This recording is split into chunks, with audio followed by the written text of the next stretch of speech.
welcome to this episode of Spirituality in the 21st Century. I'm Shari from Energy Tarot and Magic, and I'm so pleased you joined me today. With everyone staying home and getting into each other's space, knowing the energies that surround us is especially important, so let's go ahead and get started.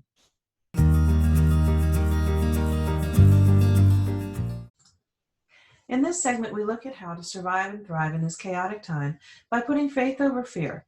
I know it's not easy, but in the long run, you'll be happier and healthier if you can do this.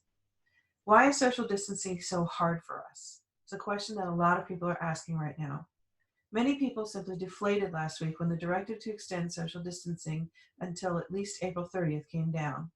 Humans are social pack animals. It's difficult for us to be separate from each other. Social isolation can hurt both your physical and mental well-being, and those with depression and anxiety are hit even harder. This is when life is normal without the added stress of COVID-19, so imagine how everyone is feeling right now. Those who are at most psychological risk include 16 to 24-year-olds, women, anyone with a history of psychiatric illness, those who have one child as opposed to having none or more than one, healthcare workers and their families, and anyone with past trauma. Some of the factors that increase this already stressful situation include whether or not the quarantine in your area is mandated, how long the quarantine will last. Humans are much better at surviving things when there is an end in sight. Even when it changes, knowing there is a goal line to reach makes a big difference in how you feel about a situation. Remember to release those things you cannot affect. You can't affect how long the shelter-in-place orders will last, so don't worry about it. It will end when it ends, and there's nothing you can do about that. Let go of your need to be in control of everything. Some common emotional reactions to the coronavirus situation include fear and anxiety. This is 100% normal. Try not to focus on the things that frighten you or increase your anxiety. And again, ask yourself, can you change what is frightening? If yes, change it. If no, let it go. Depression and boredom are also common. Our routines have been destroyed and it's time to create new ones.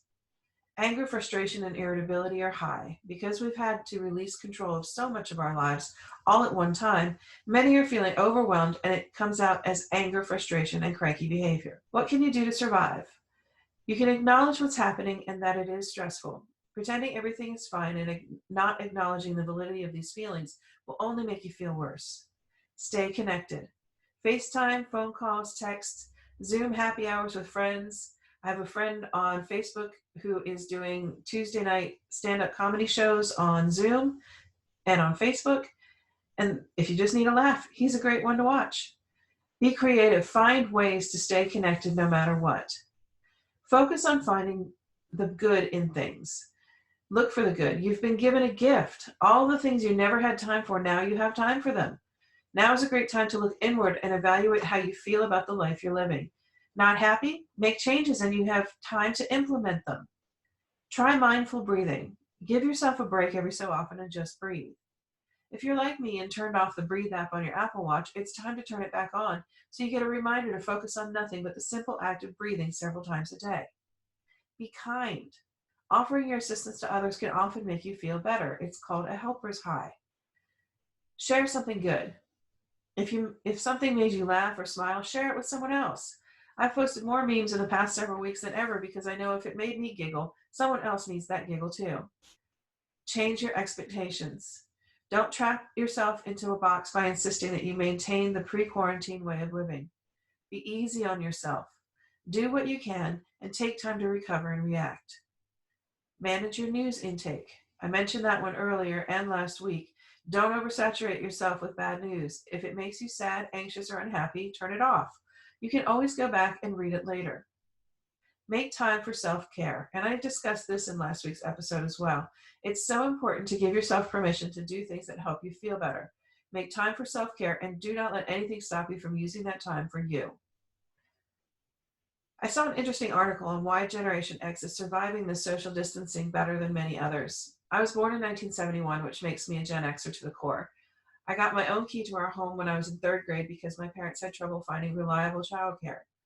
I went home to spend several hours a day on my own, fending for myself and entertaining myself because I was the quintessential latchkey kid. We didn't have the technology we have now to stay occupied, so Gen Xers cut our teeth on keeping ourselves entertained when there were only about 5 channels on TV and no e-readers for books. We didn't have Candy Crush. Most of us didn't even have home computers. My first computer was a Timex Sinclair, and it took me about a week to program it to play Frogger, which was hideously frustrating to play on because the keypad was notoriously laggy. My mother and stepfather put a literal lock on the television so I couldn't watch TV when my mother went to work, ostensibly so I'd do my homework, and wouldn't be able to watch TV until my stepfather came home and unlocked the television. The lock was in an old tea tin, soldered shut, and it cut the power cord so that when it was locked, the TV got no power. I used to spend hours with my Barbies telling myself stories and getting them in and out of the worst situations. When I tired of that, my parents supplied me with many books and left me to read them on my own. Gen Xers were often expected to figure out how to handle issues on our own. When I stapled my thumbs together as a child when no one was home, sure, I cried, but I also pulled that staple out of my thumbs with my teeth, and this is the first time my parents will ever hear about the incident because by the time they came home, I'd gotten over it. We had to figure things out on our own. For me, social distancing hasn't been so awful. I'm an introvert anyway, so spending time away from crowds is a blessing. That doesn't mean I don't get stir crazy, because I sure do.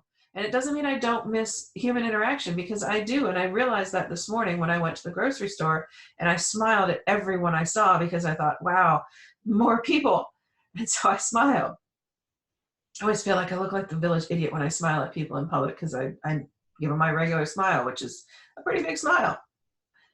Anyway, I already worked from home, so my life isn't really that much different from before the social distancing directives.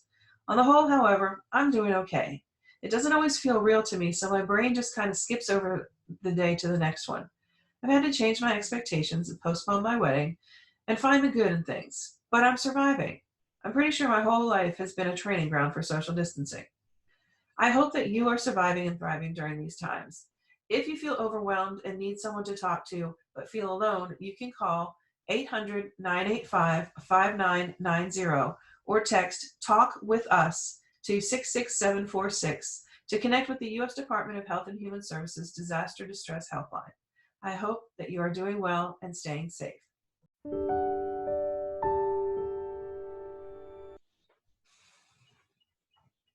There will be some challenges in the energies this week, but being aware of them will help you be prepared for them.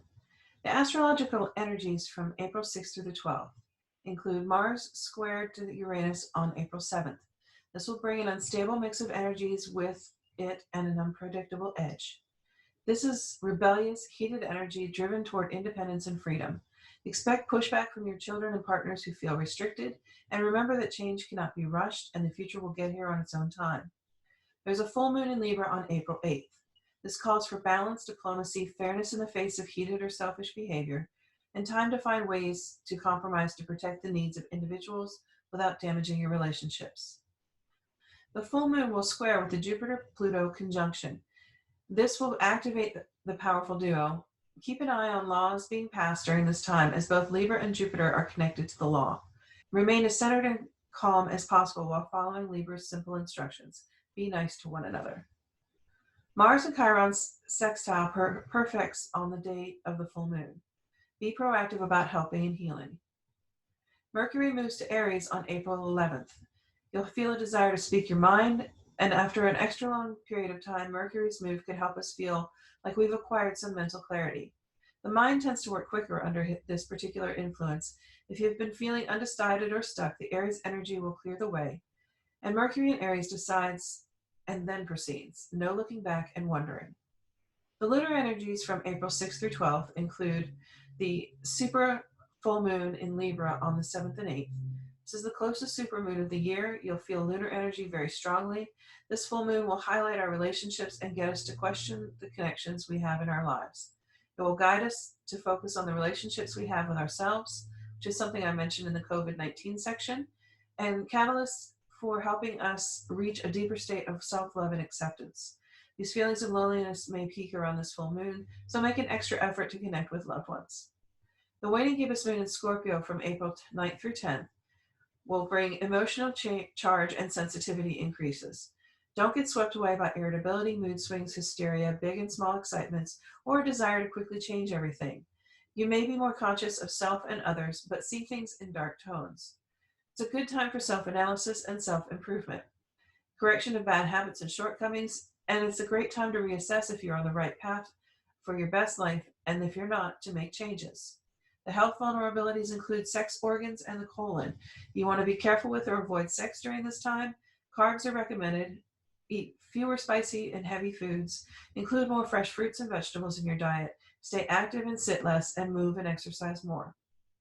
We then move to the waning gibbous moon in Sagittarius from April 11th through the 12th. This brings pacification and stability. People will become more calm and orderly and will tend to follow rules and routines. That means that this shelter in place orders will be a little bit easier to deal with by the end of next week. People long to receive and give advice and recommendations, and it's a good time to look for teachers and protectors in your life. An interest in social life and one's place in society might increase, as does the desire for a more stable and comfortable life. So don't let those desires make you violate these orders for shelter in place. It is the best time for educational work, to give and receive knowledge, and to help find answers. And the health vulnerabilities include blood, circulatory system, liver, and skin. Avoid prolonged walks, hikes, or anything that strains your legs. Avoid fat, heavy foods. Balance animal and plant proteins. And know that this is a good time for effective stimulation and healing of your respiratory system, breathing practices, and exercise, and it might be the time to take up yoga.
The full moon in Libra asks you to focus on your relationships and connections to others.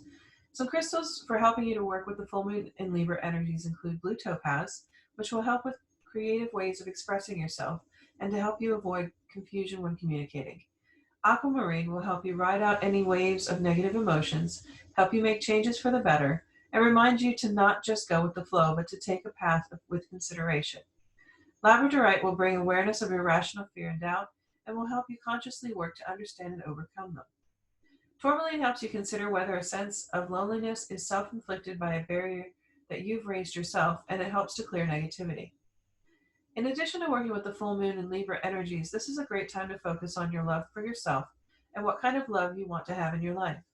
These crystals can help with that.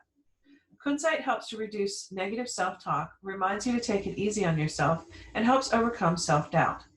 Rose Quartz is for universal love. It inspires you to see the beauty in yourself and those around you, and offers comfort and reassurance.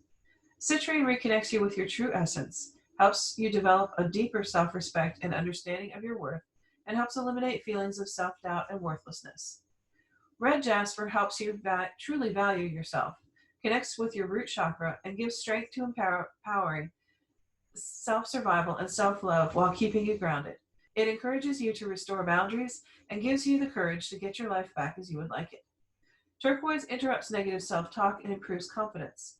It helps you to honor yourself by encouraging you to speak your truth. Moonstone brings your kind nature and nurturing ability to the surface. It helps you recognize the importance of developing a relationship with yourself, aligns with the feminine energy of the moon, will reflect gentleness towards yourself, excels at stabilizing your emotions, and opens your heart to self-acceptance. And malachite is strong energy to support you in understanding your own needs. It encourages you to have new outlooks, gets you back to your roots and to what makes your heart sing, helps you balance self-love with the needs of others, and encourages you to risk putting yourself first. It will also steer you back to loving yourself. Herbs that can help you with self-love include hyacinth, which has a beautiful scent, is associated with rebirth, which is why you see them around Easter, attracts love and good fortune, brings about peace of mind and peaceful sleep. The leek provides positive energy, love, and protection, helps release impurities, expels negative self-talk, and replaces negativity with positive, loving energies. Lemon can purify and cleanse yourself, remove blockages that you may feel, and clears negativity. Lemon balm promotes confidence and brings good vibrations. It is good for healing, love, and prosperity, connected to the moon, and is very calming. Papaya is connected with love and protection, can help fill a hole in your heart or soul, repels negative energy, and intensifies existing relationships. Peach is a symbol of immortality. It brings vitality, wisdom, longevity, and positive energy. Peach pits bring protection, safety, and health. Vanilla will stimulate the forming of new friendships, restore energy, and increase feelings of love. It is an excellent stress and anxiety reliever and is great for mental stimulation and good fortune. And witch hazel is great for healing a broken heart.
This week I'm sharing a self-love ritual, and I strongly recommend using this ritual during the full moon this week.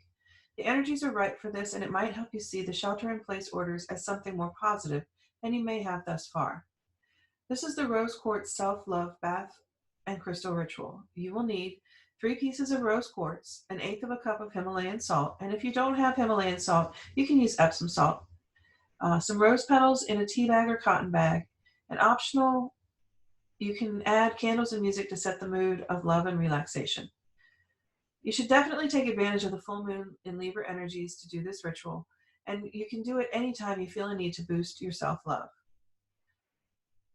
So this ritual process is to draw a bath of comfortable temperature for you.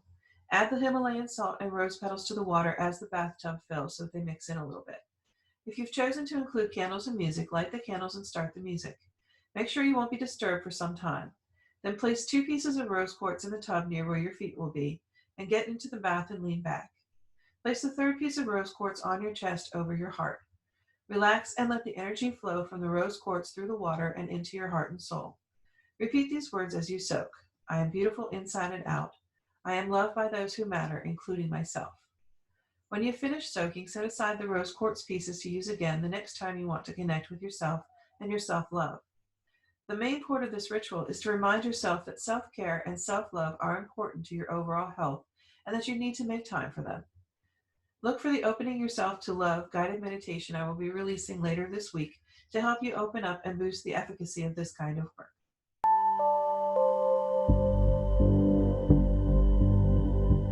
Let's take a deep breath in and let it out. Let's do that again.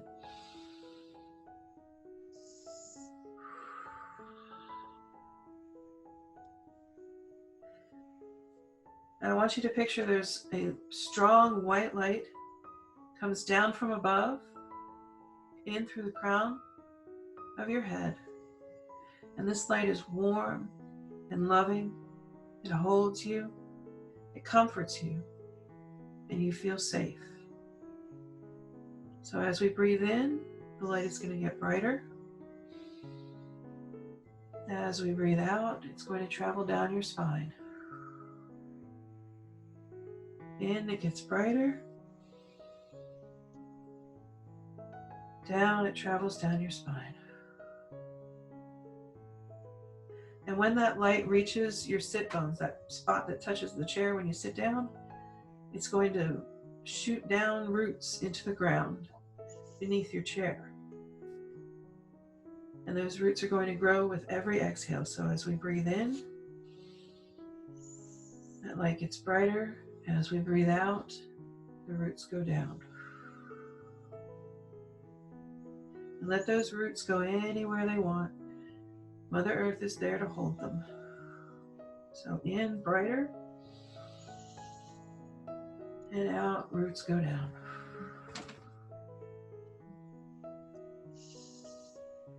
And let those roots go and grow and reach out for any kind of space that makes you feel safe and secure.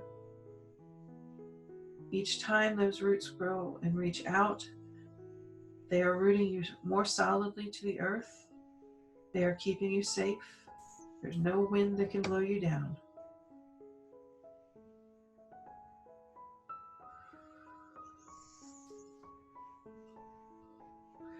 Now I want you to picture a bright, spinning pink ball of light that's heading right for your heart. And I want you to accept it. It's warm and loving. It will not harm you. It will hold you safe. And allow it into your heart. And let that pink light grow and expand and start to spin just a little as you are encased in a beautiful bubble of that pink light.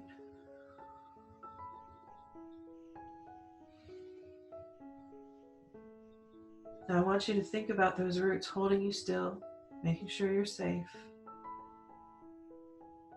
And I want you to allow the sense of love and safety and joy and peace that you have when you think about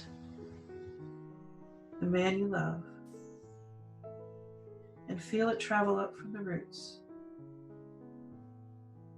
climbing up over your feet, up to your knees, up to your hips, and up to where it joins the pink light around your heart. And let that light expand with each breath. As it grows, what it is doing is it is pushing out any ties to your past that have kept the joy from your life, anything that no longer serves your highest power, your highest self. The love and peace that you have with your love are pushing out every tie, everything that has left pain behind, everything that is connected to something that no longer brings you joy.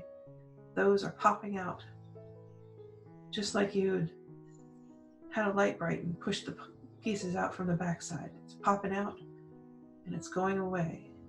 It's leaving you behind. Anything that no longer serves you has left you with spaces to fill from that warm, loving light. Let those spaces be filled and let that light grow brighter.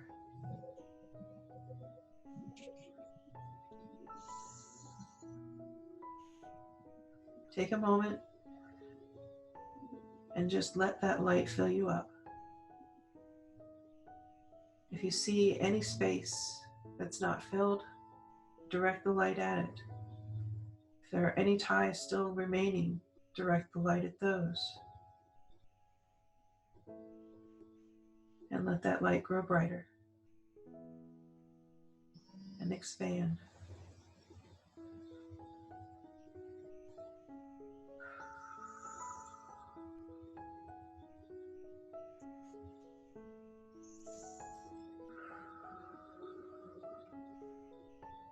And now, pull that light back into your heart. Let it find a comfortable space there where it can stay. Anytime you need it, it will be there. And you only have to call it out to fill a new space. Now let the roots that you've sent far down into Mother Earth start to come back to you. Let them pull back in from where they went out. And as they do, the white light from above starts to climb back up your spine, slowly, carefully, comfortably, until it has left the crown of your head to return to the divine. And when you're ready, take one last deep breath. Blink your eyes slowly open. And I hope you have a cup of water nearby.